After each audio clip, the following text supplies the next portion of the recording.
Hello बहनों, राधे राधे। हमारे YouTube channel पर आप सभी का स्वागत है। आप लोग कैसे हैं? हम तो अच्छे हैं। आशा करते हैं आप लोग भी अच्छे होंगे, स्वस्थ होंगे, मस्त होंगे।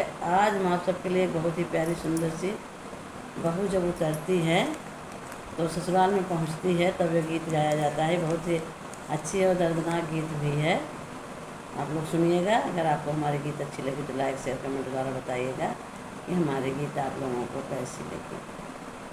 आज राजा ससुर घरा बसी गए, आज राजा ससुर घरा बसी गए, आज राजा ससुर घरा बसी गए।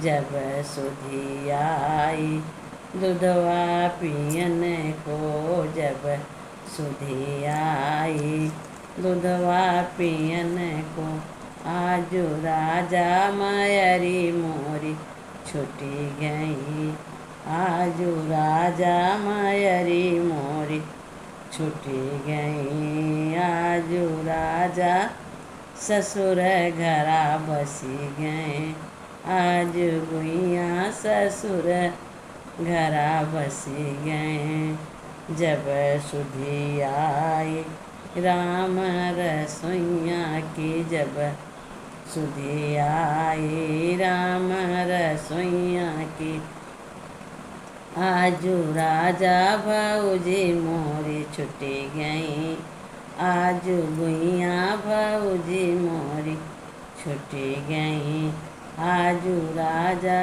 ससुर घरा बसी गए, आजू गुइया ससुर घरा बसी गए।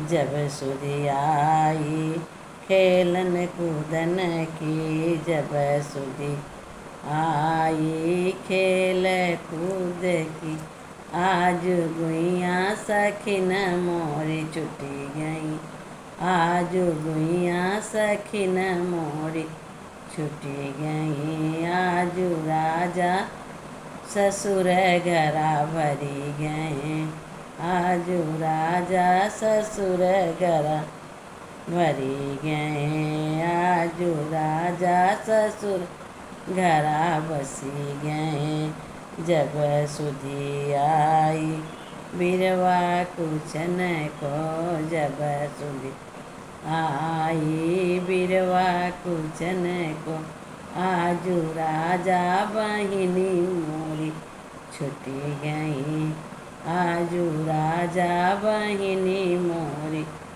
छुटी गई, आजू राजा ससुर घरा बसी गए, आजू राजा ससुर घरा बसी गए, आज गुइया मायरी मोरी छुटी गई, आज गुइया भौजी मोरी छुटी गई, आजू राजा ससुर घरा भरी गए, आजू राजा ससुर घरा भरी गए, आज गुइया सखिन मोरी छुटी गई, आज गुइया बहिनी मोरी छुटी गई, आजू राजा ससुर घरा बसी गए, आजू राजा ससुर घरा बसी